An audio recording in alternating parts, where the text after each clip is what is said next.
금요일에 따끈따끈한 법정 신장기업 유가장 유하경 변호사 장현미 변호사 두 분 나오셨습니다. 안녕하세요. 네, 안녕하세요. 네, 안녕하십니까. 네, 안녕하세요. 저희들이 관심을 가지고 신장기업에서 이 부분은 좀 깊이 있게 좀 계속 들여다보자라고 작정을 하고 지금 들여다보고 있는 게 바로 노동자들에 대한 손해배상 청구 그리고 가압류. 이거 아무래도 헌법에 노동 3권을 사실상 민사 소송을 통해서 무력화하고 있는 거 아니냐라고 하는 생각을 지울 수가 없고, 그리고 이것에 대해서 이제 문제 제기를 쌍용자동차 파업 이후 손배가압류 47억 처음 나왔을 때부터 해서 지금 8년째 시민사회 단체들이나 노동자들이 또 8년째 이 문제를 가지고 문제 제기를 계속 하고 있고, 또 중간에 또 뭐 이효리 씨도 관련해서 이 캠페인에 같이 동참도 하고 그랬습니다. 관심을 가지고 보고 있고요. 대우조선해양 사태로 인해서 이 관심이 좀 사회적으로도 촉발이 더 된 것 같습니다. 52일 만에 마무리는 됐지만 엊그제 경영진의 사과문에도 법과 원칙을 이야기하면서 이정식 노동부 장관도 그렇고요. 손해배상 청구 이거 할 것 같아요. 어제 현장과도 연결을 해봤는데 아직 소송이 제기되지는 않았지만 들어오지 않을까라고 예상을 하고 있던데, 이 파업 이후에 노동자들에게 청구되는 노조 또는 노동자들에게 청구되는 손해배상 민사소송, 이게 법률상의 쟁점, 특히 이 대우조선해양과 관련해서는 법률상의 쟁점이 뭘까요? 예, 지금 일단은 뭐 사실관계는 대부분 이 프로그램에서 많이 다루셨기 때문에 좀 생략을 하면, 손해배상을 청구할 수 있는 법적 근거가 지금 우리 법에는 있긴 있습니다. 아무리 노동쟁이가 있었다고 하더라도, 그 노동위원회 조정을 거쳐서 파업을 했다고 하더라도 손해가 생기면은 손해배상을 해야 된다라는 대법원 판례들이 있기 때문에, 소위 합법적인 노동관계법상 합법적인 파업이라고 하더라도 합법적인 파업에 대해서는 되게 제한적으로 손해배상을 인정하고 있는데요. 네. 현실에서 손배가 문제가 되는 이유는 네. 이 정당한 파업이냐, 정당한 쟁의 행위냐라는 그 범위를 되게 좁게 보기 때문에 그렇습니다.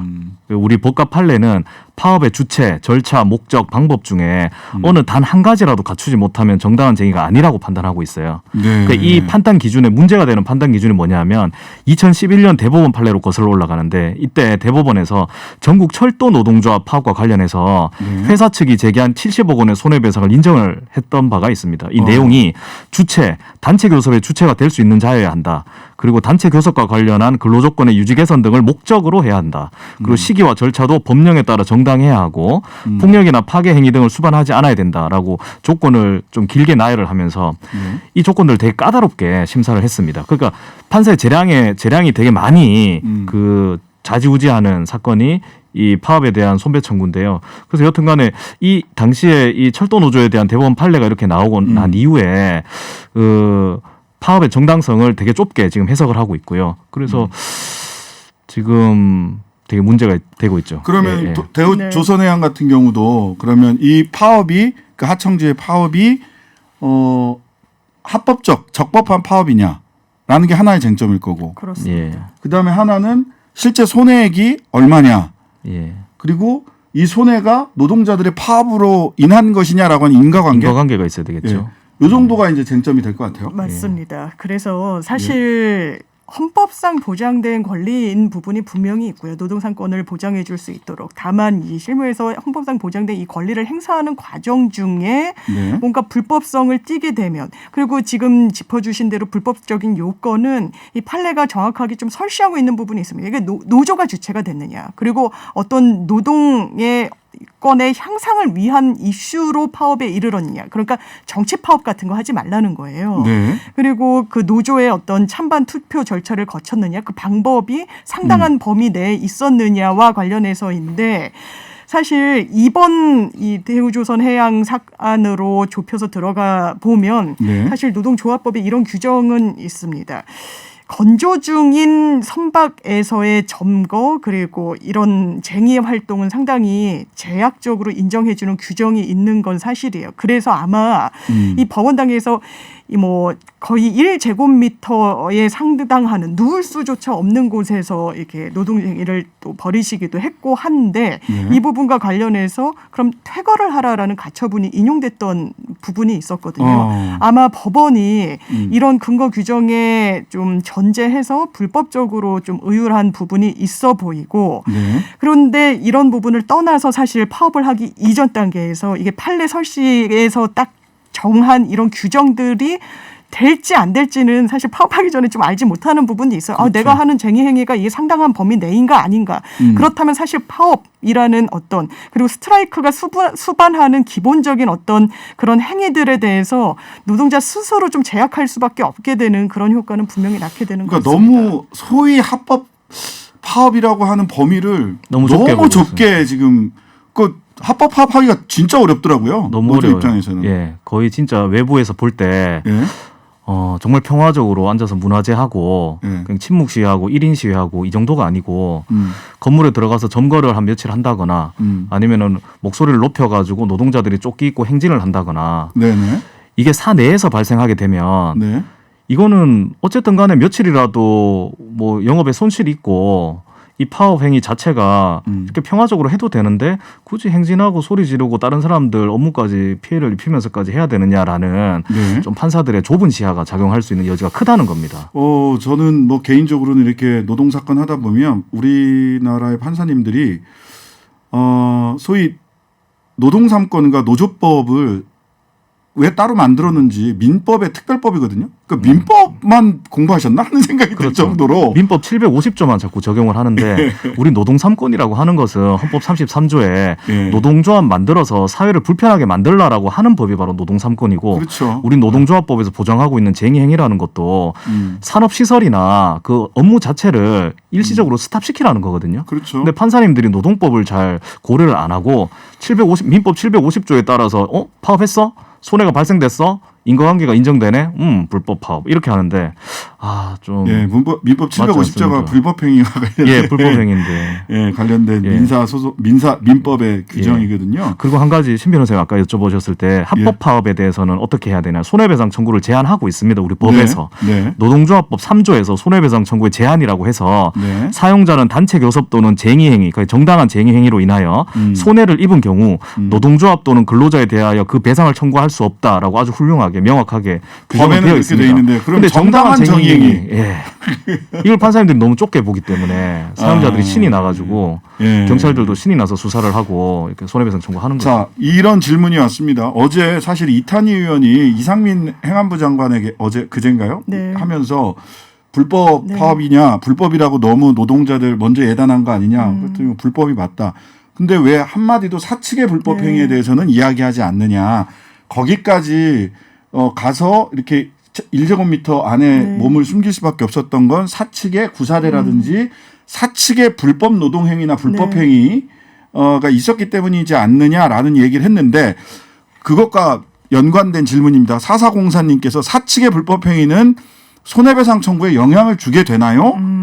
라는 질문을 하셨어요. 저희가 그런 개념이 있죠. 과실상계라고 해서 손해배상이라는 것은 사실 이 손해를 초래하는 데 있어서 가해자라고 지목된 사람이 기여한 부분에 대해서도 당연히 그거는 반영을 해야 된다라는 어떤 법의 취지가 있습니다. 네. 그래서 지금도 대우조선 해양에서 파업을 했을 때 하루에 300억이다 이렇게 얘기를 했는데 저는 과연 300억일까? 이 부분이 사실 굉장히 추정치까지 다 녹여내서 이게 마치 경제의 근간을 흔드는 것처럼 조금 오염시키고 호도한 부분이 있다. 언론에서 이런 생각이 듭니다. 물론 이 건조 선박에 대해서 제대로 납기를 맞추지 못하면 지체상금을 내고 뭐 이런 부분이 있지만 실제로 파업이 중단에 철회가 되면서 그런 이슈는 사라졌어요. 그런데 굉장히 과도하게 이런 금액 같은 것을 책정을 하면서 이 근로자들에게 굉장히 압박을 넣는 부분이 있다. 이 언론을 보면 8월까지 넘어가게 되면 손해가 1조가 넘는다라고 했었거든요. 네네. 그렇다면 그 논리대로라면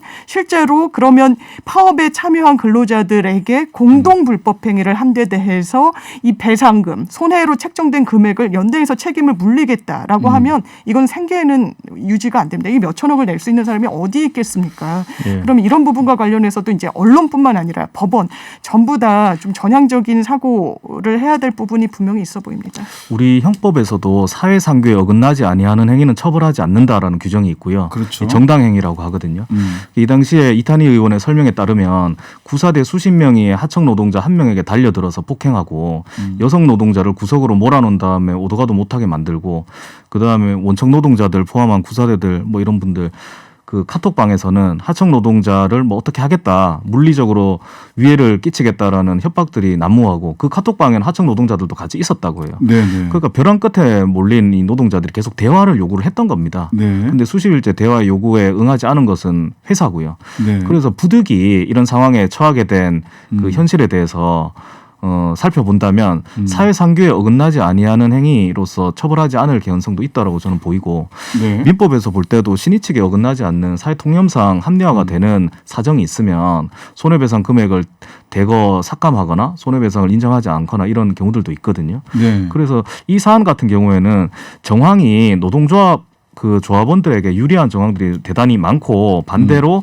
사측이 오히려 불법 행위에 가담하거나 방조했거나 조장한 측면도 대단히 크다. 배임 부분만 간단하게 이따가 말씀하겠지만 이 부분만 제가 잠깐만 말씀드리면 배임은 배임? 오히려 예. 사측이 배임 아니겠냐. 충분히 갈등을 해소할 수 있는 키를 경영진이 가지고 있었고 네. 대화를 하자라고 요구하는 노동조합의 평화적인 태도가 수십 일 동안 계속 지속이 됐고 바로 폭력 행위로 들어간 게 아니거든요. 네. 폭력 행위라고 할 수 있는지 여부도 따져봐야겠지만 그런데도 네. 불구하고 경영진이 이를 그냥 방관만 하고 있었다. 네. 주주들 입장에서는 아니 너희 뭐 했냐 경영진이 전혀 해결 노력도 기울이지 않고 오히려 쟤들이 저 사람들이 대화하자고 하지 않느냐. 결국에는 어차피 금액을 4.5% 정도 올려주는 데서 노동조합도 만족을 하는데 이거를 한 몇 달 전에 했었으면 이런 사태가 안 일어났을 것이다. 그러니까 파업을 초래한 고의 또는 중과실이 경영진에게 물을 수도 있다. 고의 또는 중과실이잖아요 사실. 네. 예. 이게 그 부작위에 부분- 의한 고의 또는 중과실이거든요. 그 부분에 대해서 어제 김기식 더미래 연구소장님이 대우조선해양이 5조, 10조 가까운 5조가 넘고 10조 넘는 그 공적 자금을 받으면서 오히려 경영진이 이렇게 파업 사태를 장기화시키면서 공적 자금을 요청할 근거를 만들기 위한 것 아니냐라고 본인은 합리적으로 의심한다라고 얘기를 하시더라고요. 자해공갈단 아닙니까? 예. 그 방금 설명한 방식들. 그거는 이제 그냥 뭐 변호사들이 아니고 네. 그 대우조선을 계속 그 들여다 보셨던 분이거든요. 김기식 소장님이 전에 뭐 금감원장도 하시고 하셨기 때문에 그런 의심도 든다. 의심마저 든다. 이렇게까지 얘기를 하더라고요. 예, 그런 공적 의심도 자금 제기할 수 받기 있겠는데 위해서. 그래서 이런 경영진의 방만한 이런 태도를 오히려 배임으로 형법상 볼 수 있지 않겠느냐. 아, 손해배상을 한다면 주주 대표 과감한 소송, 주장이십니다. 적극적인 주장이 주주 대표 소송이라는 제도가 있습니다. 주주 대표 소송. 예. 이게 주주들 일정 수가 모이면은 경영진 이사회를 대상으로 소송을 제기할 수 있는데 예. 이 주주님들께 제가 한번 검토를 부탁드립니다. 주주 대표 소송을 경영진에다가 한번 해보십시오. 네네네. 알겠습니다. 그런데 여기서 배임이 이슈가 되는 건 사실 예. 그런 부분인 거죠. 이제 대우조선해양이 이 파업에 참여한 근로자들에게 손해배상을 만약에 하지 않는다면 네. 대우해양 손해배상 청구를 하지 않는다면 조선해양의 주주들이 아니 우리 청구해서 돈을 받을 수 있는 근거가 있는데 왜 네. 이것을 손을 놓고 있느냐. 이 부분 경영진으로서 책임을 다하지 않는 것이기 때문에 배임으로 걸 수 있다라는 주장이 제기가 되는 겁니다. 네, 맞습니다. 실제로 그것 때문에 이제 타협점을 많이 못 찾았던 건데 이건 그렇게 생각하는 게 맞는 것 같아요. 아까도 뭐 진단하듯이 하루에 뭐 300억씩 이 손해가 속출하고 8천억 있다. 정도 손해 났다고 그랬어요. 그러면 그걸 하루라도 빨리 타협점을 찾는 것이 기업 입장에서는 손해를 최소화하는 방향인 거거든요.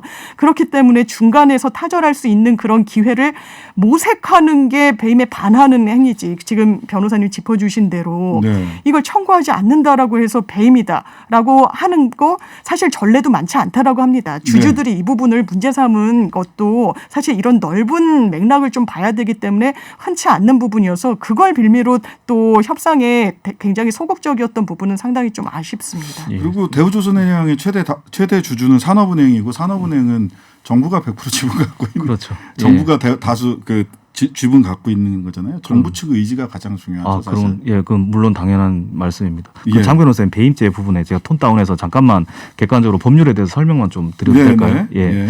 그래서 손배 청구를 회사가 안 하는 경우에 배임죄에 걸릴 수 있다라는 주장을 네. 저희가 법률가로서 개인적으로 제가 검토를 한번 해보겠습니다. 네. 형법상 배임죄는 첫 번째 타인의 사물을 처리한 사람이 두 번째 임무에 반하는 행위로 재산상 이익을 취득하거나 세 번째 삼자로 하여금 이득을 취득하게 해서 그래요. 네 번째 본인에게 손해를 가함으로써 성립하는데요. 실무에서는 배임죄 구성 요건이 매우 개방적입니다. 무슨 말이냐면 전체적인 상황을 판사님들이 많이 고려한다는 얘기입니다. 그래서 네. 합리적인 경영상 판단이다. 이 경영진들이 그러면 참작할 만한 사정이 있다라고 보아서 배임죄 무죄를 내리는 비율이 상당히 높습니다. 그래서 높습니다. 손해배상 청구를 안 했다고 해서 무조건 배임이 되는 게 아니고요. 또 특히 민형사상 노사 간에 문제가 있었을 때 더 이상 책임을 묻지 않는다는 내용의 단체 협약은 경영의 측면에서도 상당히 이긴 부분이 있거든요. 네. 그러니까 노사 간의 대승적인 화해를 통해서 노동자들이 열심히 일을 하게 하는 거고 더 이상의 분쟁의 씨앗을 남겨놓지 않음으로써 투자 환경을 안정적으로 조성하는 등의 사적으로도 그 회사 측에서도 의미가 상당합니다. 그래서 회사 상황을 정상화시켜야 한다는 불가피한 상황에 따라서 손해배상 청구를 하지 않는 거기 때문에 이러한 단체 협약 체결에 의한 손배 청구 포기는 형법상 사회상규에 어긋나지 않는 행위로 배임죄가 성립하지 않을 가능성이 판례상 대단히 높다라는 겁니다. 예, 배임죄 관련해서 사실 경영 판단의 원칙이라는 게 아까 말씀하신 경영 판단의 원칙, 이 경영을 잘하기 위해서 이렇게 했다, 면책했다. 그럼요. 이렇게 갈 수 있는 여지가 많고요. 근데 오히려 사실 그 대기업이나 재벌 사주를 위해서 어떤 행위를 주주 회사의 이익을 희생해 가면서 대기업 사주를 위해서 어떤 행위를 경영 행위를 했던 것에 대해서는 오히려 배임죄가 잘 인정이 안 되고 그렇죠. 예. 그런 데는 지나치게 너그럽고 다른 예. 쪽으로는 지나치게 엄격하고 이런 게 아닌가 하는 생각이 들어요. 지금 손배 청구한다고 하면 또 난리가 납니다. 또 파업을 또 이어갈 테고 노사 간의 갈등이 그러니까요. 계속 산업은행은 파업이 장기화되면 추가 지원하지 않겠다라고 엄포를 내리고 있는 상황이거든요.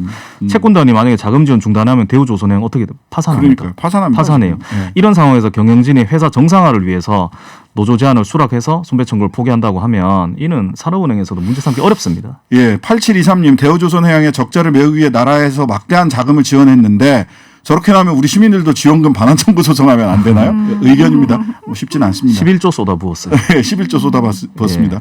자바보이님 국제계약 일반 규정에는 스트라이크 파업으로 인해 납기 지연이 발생한 경우는 불가항력 force 메주어로 간주합니다. 즉 지체상금을 청구할 수 없습니다. 그 지체상금 계산하는 것, 그것도 손해라고 주장하는 것 자체가 국제법적 국제 상관행상 인정되기 어렵다라고 하는 말씀까지 해주셨고요. 관련해서 저 19대, 20대, 21대 노란봉투법이라고 그 파업으로 인한 손해배상 청구 그 금액을 제한하거나 아니면 아예 청구할 수 없도록 하는 법안이 올라가 있는데요. 이게 왜 지연되고 있는지 이런 부분들은 또 저희들이 다음 주 또는 다다음 주에 국회 현장의 환노위나 이런 쪽에 있는 분들과 직접 연결해서 국회 상황도 저희들이 이것과 관련해서는 짚어보도록 하겠습니다. 자, 두 번째 주제는요. 가볍게 뭐 한 2분 3분 정도 남았는데 네. 가볍게 3, 4분 남았는데 자, 국민의힘 장제원 의원의 아들 가수 노엘 씨 그 재판 넘겨졌는데 2심 선고 공판이 어제 있었어요. 네. 어떤 혐의였는지 좀 정리 좀 해주시겠어요? 일단 음주 측정 거부 혐의예요. 공무집행방해 상해죄 혐의로 재판에 넘겨졌던 겁니다. 1심에서 검찰이 3년 구형했는데 1년 실형이 선고가 됐고 이 부분 기억하시는 분들 많으실 테지만 다시 짚어드리면 작년 9월에 서초동 쪽에서 접촉사고가 납니다. 접촉사고를 낸 이 외제 차량 운전자를 봤더니 장제원 의원의 아들 가수 노엘 씨였고 그 당시에 음주로 심각하게 좀 의심이 됐기 때문에 음주 측정을 요구했지만 경찰에 대해서 거부했을 뿐만 아니라 머리로 경찰관을 들이받았죠. 그래서 공무집행방해랑 상해죄가 추가가 됐던 건데 핵심은 윤창호법이 위헌이라고 하니까 이 음주 측정을 거부한 이게 두 번째였습니다. 첫 번째는 음주운전으로 집행유예 기간 중이었고 지금 말씀드린 사고가 두 번째 음주 측정 거부였는데 윤창호법 위헌이 난 게 음주운전이 2회든 아니면 음주운전과 음주측정 거부가 이렇게 2회. 교차로 2회 이상인 경우에 기간의 정함 없이 그냥 가중처벌하는 거는 너무 형평의 원칙에 어긋나기 때문에 위헌. 이래서 그 위헌 판결의 수혜를 이 노엘 씨가 받는 거 아니냐라는 우려가 있었지만 그렇진 않았습니다. 맞아요. 네, 1심 판결과 동일한 이 양형이 선고가 됐습니다. 1년 실형 1년 네. 나왔죠. 저는 근데 여기서 2심 판결 시기가 눈에 딱 걸리더라고요. 그 2020년 6월에 1년 그 징역 1년 6개월에 집행유예 2년 선고받았거든요. 맞아요. 맞습니다. 예. 근데 이 2심 판결이 7월 달에 났잖아요. 한 달 지났죠. 예. 집행유예 기간이 지났어요. 집행유예 기간 안에 선고가 났으면은 그 전 사건 집행유예 내려진 것도 살아나지. 살아나가지고 집행이 됩니다. 예, 그럼 될 1년, 가능성이 있습니다. 1년을 받더라도 앞에 집행이 유예됐던 1년 6월을 같이 받는 거거든요. 예. 그래서 2년 6개월을 복역을 해야 되는데 과정에서 하여튼 간에 이게 재판이 우여곡절을 겪으면서 굉장히 지연됐던 측면이 있어요. 검사가 게을렀거나 변호인이 시간 끌기에 변호인이 성공했거나 일부러 이런 경우에는 예. 끌긴 하죠. 아니면 사실. 판사님이 사건이 실무에서. 너무 많았거나 세 가지 중에 하나입니다. 예. 근데 하여튼 간에 공교롭게 그 셋 중에 하나일 텐데 변호사가 워낙 뭐 시간을 잘 끌었다거나 유능했다고 봐야죠. 아니면 검사님이 좀 뭐 이렇게 게을렀거나 아니면 판사님이 일이 많았거나 여튼 공교롭게도 2심 판결이 뭐 상고 그 대법원까지는 글쎄요 가지 않을 수도 있겠다. 그럴 수도 굳이 있겠네요. 뭐 예. 이미 왜냐하면 6월달이 지났기 때문에 아마도 집행유예 기간이 도과가 안 됐으면 대법원까지 분명히 갔을 텐데 이렇게 돼서 집행유예 기간이 도과되면서 앞에 1년 6월 형은 집행되지 않고 사라지게 됐습니다. 예, 사라지게 됐습니다. 근데 경찰 상해 부분도 인정이 안 됐던 측면들도 좀 있고요. 부재받았습니다. 조금밖에 안 다쳐서 자연 치유가 된다라고 판사는 봤습니다. 예, 자연 치유가 된다. 자연 치유되면 상해죄로 우리 처벌 안 하기 때문에 예. 뭐 여튼 뭐 이런 일들이 있었다라는 거 정도. 1심 이제 거의 구속된 지가 꽤 돼가지고 1년 얼마 안 남았을 것 같아요. 10월 달에 나옵니다. 10월달? 예. 10월달이면 2달 조금 더 남았네요. 네. 어쨌든 이 집행유예 기간이 지나갔다라는 거 1년 6월이 그래서 복역하지 않게 됐다. 자, 신장기업 유가장 오늘 여기까지 하겠습니다. 유황 변호사님, 장현미 변호사님. 다음 주는 유 변호사님 휴가 가시는 관계로 다른 짝꿍과 함께 다음 주는 장현미 변호사님 수고해 주시도록 하겠습니다. 알겠습니다. 오늘 두 분 감사합니다. 고맙습니다. 네, 고맙습니다. 수고하셨습니다.